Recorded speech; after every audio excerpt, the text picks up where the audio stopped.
Scorpio, hello, Amanda here. Welcome to Unseen Hands Healing. This is going to be your June shift reading. We're looking at the shape you're shifting out of this month, the shape you're shifting into, and what that shape shift looks and feels like. So Scorpio, I'm already a little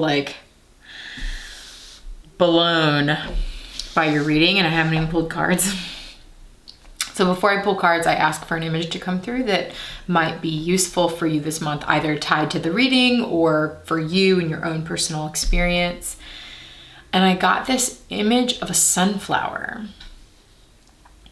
And at first I thought it was just me because I'm growing sunflowers in my garden. So I was like, no, I'm just preoccupied with sunflowers. But no, Scorpio, the image wouldn't leave. And then I got a bunch of confirmation about it. I'll show you here in a second.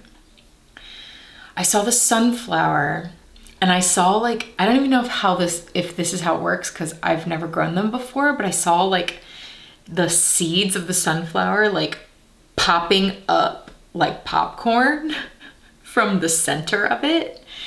I know it doesn't work quite like that. That's what I saw. And then I felt this energy of you squarely facing this sunflower. You know the way that the head of the sunflower follows the light of the sun in order to catch its rays? I saw you there was a need for you to continue squarely face this sun. And then at one point I heard face your sun, whatever that is for you. But it's you and the sunflower energy are squaring off. But it felt really positive. But it's really important for you to continue to face the sun, continue to face the sun. That seemed to be the message. When it turns its head away, follow it. Follow it. Stay in its eyes. It's almost like locking eyes with the sunflower or the sun. And then the second image I got, okay, well, first of all, as I was pre-shuffling all of your decks that I use in the extended reading as well, I was shuffling the next World Tarot and I was look at the bottom of the deck. Ding, ding, ding, babies. So that's confirmation right there. This sunflower message is definitely for you. There it is, Leo energy. Boom, front and center. Wild. Wild. Okay. The second image, I got the image of a wolf. And I was and I heard the lone wolf and I felt disappointed. I was oh, the lone wolf again. And then I was no, wait, that's not true. Wolves travel in packs. And I was oh no, it's not the lone wolf, it's the wolf pack. They are family animals, really strong family animals. So there's this transition from thinking like a lone wolf to thinking like a member of the pack. Two images we're working with that are really exciting. Okay. We're going to the Spolia Tarot now to ask what is the shape that Scorpio is shifting out of in the month of June. Sunflowers and wolf packs, baby. I'm into it. Okay. What is the shape Scorpio is shifting out of in June?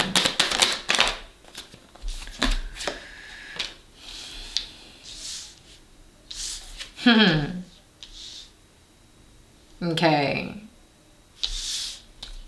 I'm not sure which order this goes in. But it is the Tower and the Eight of Coins, which is the energy of the apprentice or the craftsperson working alone in their workshop. And I'm being drawn to the two beings falling from the tower, some sort of, I'm not going to say anything, I'm going to keep pulling cards. What is the shape that Scorpio is shifting into in the month of June? Okay, the Page of Swords almost wanted to come out. What is the energy, the shape that Scorpio is shifting into in the month of June? Four of Swords came out. Healing, rest. Okay. What does the shapeshift look and feel like for Scorpio in June?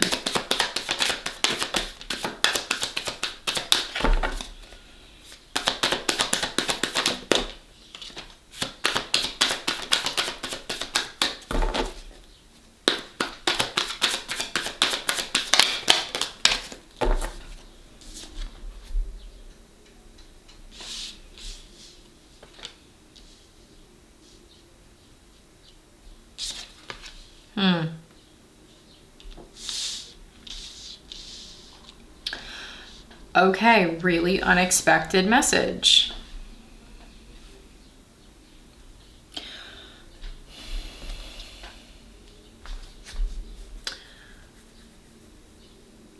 Okay, here's what we got. We got a lot of cards on the table, so bear with me. I'm going to go through them all.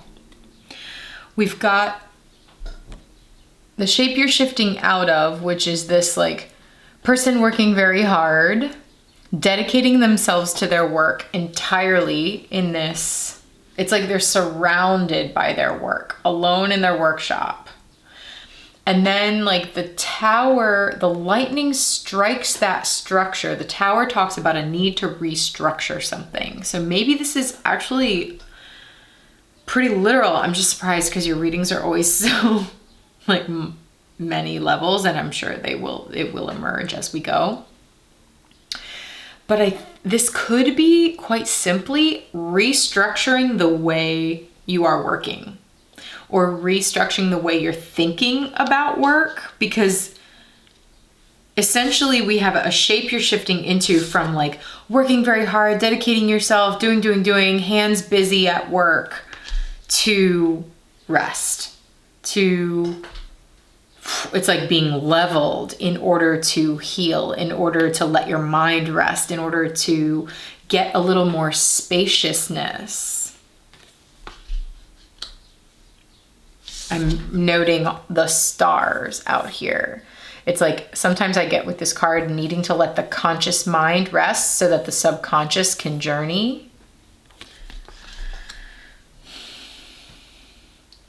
And what's interesting, what does your shape shift look like? Again, it seems to be about your approach to work, because we've got Capricorn energy right at the center, and Capricorn often talks about vocation and ambition and career drive, a sense of purpose through your vocation, and the hard work needed to pull it off. Of course, Capricorn energy, that's like the goat half of the sea goat, which is Capricorn. Capricorn is also this like water energy secretly, more like Scorpio energy, the ability to dive to the depths and be in the magic of the subconscious. So that's interesting. It's like two lives. I'm getting like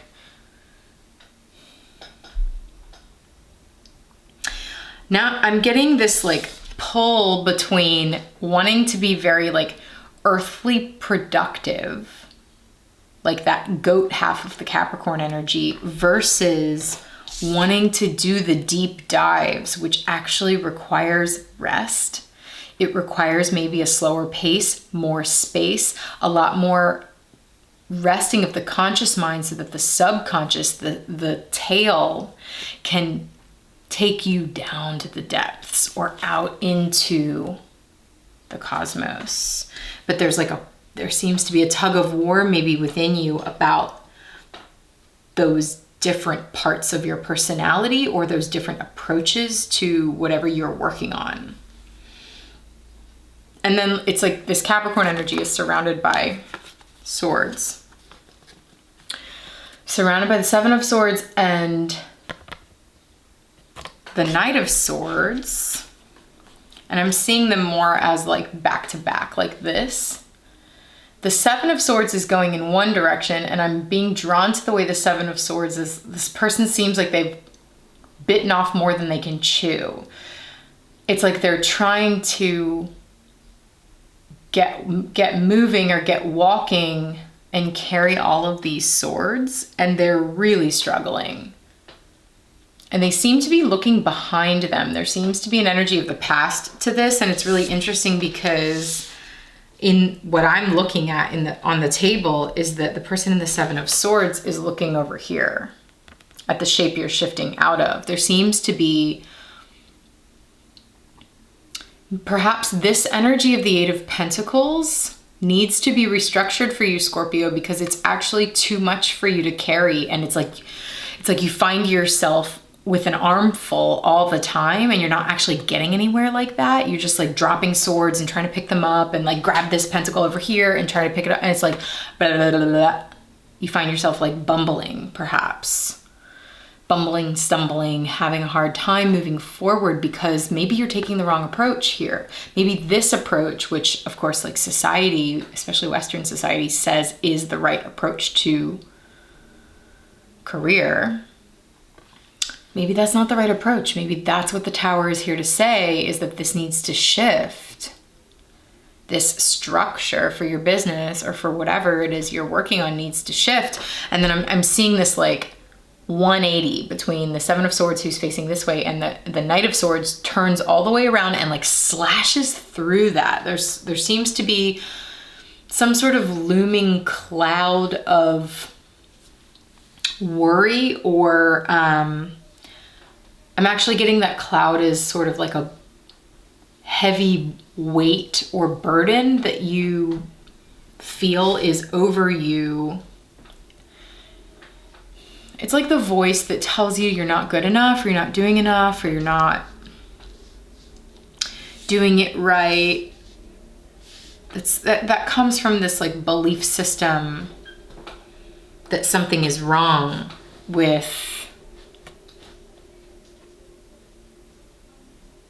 resting. I don't know. You seem to be cutting through this. It's like you're suddenly seeing that kind of like shitstorm energy for what it is, and you're just like slicing through the crap with the truth, with the one sword you need. You don't need all these swords. You don't need to be holding all these swords. Just the one, which is your singular truth. So we could interpret it this way. It could be possible that you're trying to do too many things here. You're trying to hold too much at once. And the guidance is like, whoa, that's not the right structure. It's gonna exhaust you. Or maybe it keeps exhausting you.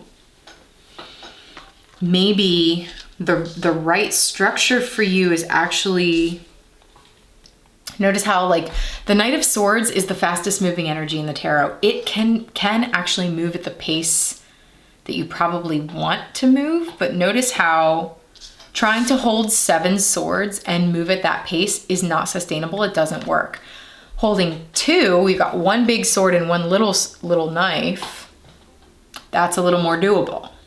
Okay, that lightens the load and helps you focus your energy and allows you to cut through the cloudiness, the haze.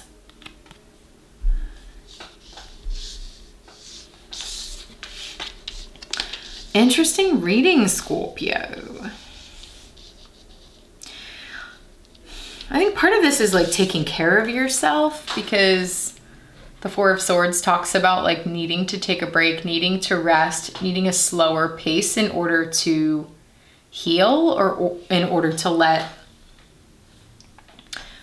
troubling thoughts or painful thoughts stay away, or like keep them at bay, keep them from taking over your entire experience. You need a little bit of space. You need like spaciousness and rest to be part of your career structure or like your workday structure. This could be talking about that. I mean, essentially this like tower crumbling is a structure built on the ideals of what a lot of capitalism promotes, which is almost like the factory line, like churn it out, you know? Must always be working, must be productive, or I'm not worth anything. All those kinds of things. That tower is crumbling, especially in the face of this pandemic, because a lot of us are transitioning into working from home, whereas previously we were working in the office as part of that environment. And maybe we're realizing like, oh wait, this kind of ability to go at my own pace and rest and has been like incredibly healing.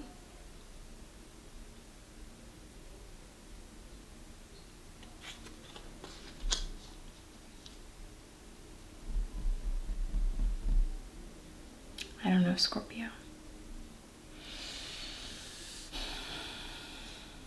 Interesting. Okay, let's get you a card from the Next World Tarot. There's that Leo energy at the bottom. It's interesting, that didn't really, I mean, I'm not really connecting the two. Maybe it's like two separate readings coming through here. Okay. What is the eclipse energy for Scorpio? You know, as I shuffle here, I'll explain a little bit about what I'm feeling from these eclipses. It's eclipse season in June. We've got two eclipses, a lunar eclipse, which is a full moon eclipse in Sagittarius at the beginning of the month. Towards the end of the month, we've got the solar eclipse, the new moon eclipse, which is in Cancer. And I use Sabian symbols as part of my work. You'll see that if you follow my work on Instagram and Patreon, okay? I do the weekly moon stories, and I use Sabian symbols to help bring the story to life. And for those of you who don't know, Sabian symbols were channeled in the 20s by a medium who assigned an image to each degree of the zodiac. And the image for the first eclipse, the lunar eclipse, is seagulls watching a ship. So this idea of like watching and waiting to make your move, or watching and waiting to see what's going to happen. And then the following eclipse, the new moon eclipse in Cancer, the degree for that moon is another ship, but this time the ship is lowering an old flag and raising a new one. So there's like this new way forward being chosen here at these eclipses in June. So I'm asking specifically, what is the message for Scorpio during these June eclipses? Okay, two cards want to come out. Oh my gosh, more Leo energy. We've got the Page of Cups, which says the home of expression and strength. So the Sun card in the tarot is represented by Leo energy. So is the Strength card. And this is interesting because this plant right here, it's not a sunflower, but it's super tall, like a sunflower is. And we're seeing this person like growing their garden, nurturing their garden. There's a strong energy of nurturance here and taking care. Finding your strength in the ways that you nurture yourself and nurture the things that you love and care for, recognizing the strength in that, and maybe even redefining strength to include a definition of nurturance if your definition of strength is mostly attached to like work, produce. It's like, hold on. Also, strength is the gentleness and the listening it requires to care for something, including yourself. Interesting. And the Page of Cups, the home of expression. Here's, you know, we see someone with a journal. It's like the frustration with the creative process is what I see in this particular Page of Cups card. It's like this person wrote something in their journal, decided, or in their like notebook, decided it was crap and tore it up. And now they're looking at it like, maybe I shouldn't have done that. Is it crap? I don't know. It's a sort of melancholy, emotional frustration with the creative process, but it's like also communicating to me that allowing yourself to rest from this kind of energy, from trying to hold too many swords, is a way of coaxing your creativity forward and coaxing your like heart's greatest expression out of you.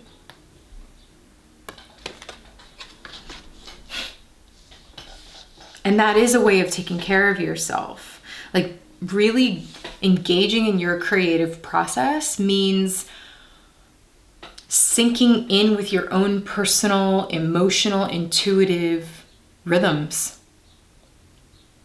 which means honoring rest and honoring when you're feeling productive, but not prioritizing one over the other, but like recognizing that they're both equally important. And we say that a lot, and listen, I'm a Virgo, okay? I'm this energy. It's easier said than done. It is very hard to let myself rest when my body feels it. But here we are. That's what's here, is like these two elements in equal standing. That is the new definition of strength. And that is going to help your emotional expression, your intuitive expression, the messages that are coming out of you, be heard. I want to say something else, since we're talking about nurturance so much, and since I got the image of the wolf pack, I'm being reminded from the Spolia Tarot. By the way, the Leo card in this deck has that sunflower energy. Just saying. I'm being reminded of the Queen of Pentacles in this deck, because the image shows a wolf pack. Let's see if I can find it here. Bear with me. Here we go.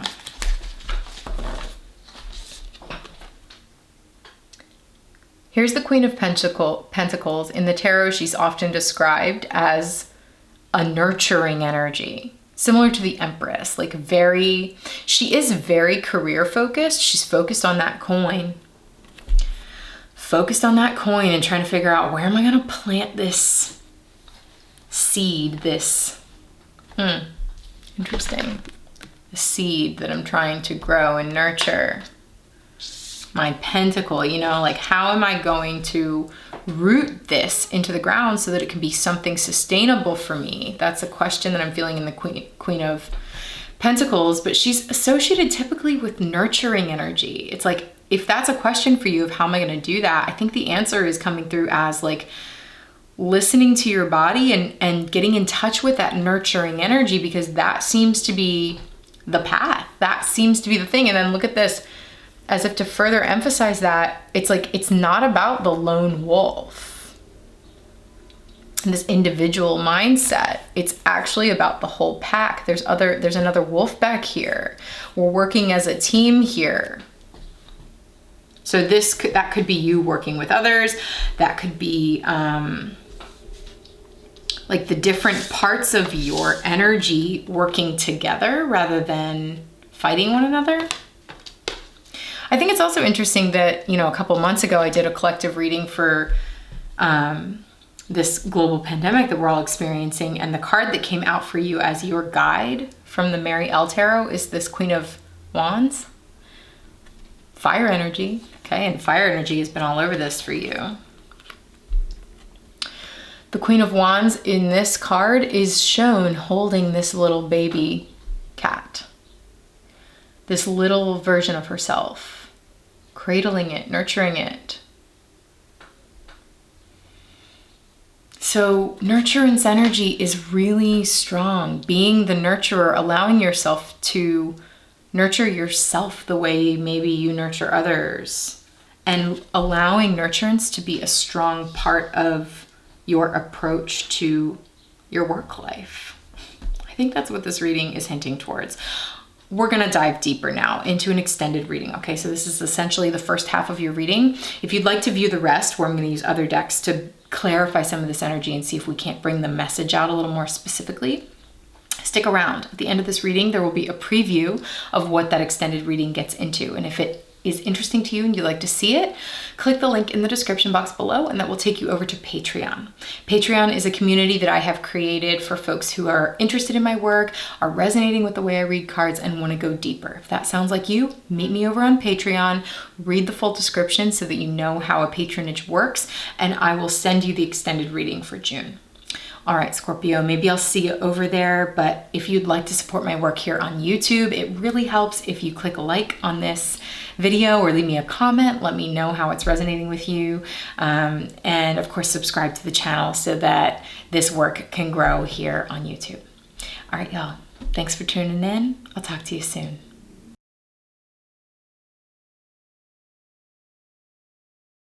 And this, like, finding your strength through connecting with nature and the way that the earth grows. The way that the earth grows. Look. This is the earth right here. Geodes cracking open to reveal their insides. And look at this. Renewal. I'm looking at, it's the way that the earth grows. Look. Oh my gosh. Wow. The earth grows like this. It grows through erosion and it grows through renewal. It grows through the desert and drought and rains. It grows through spring and winter. All of the seasons, allowing the change of the seasons to inform, like that's like a macro metaphor for the changes in your own rhythms, I think.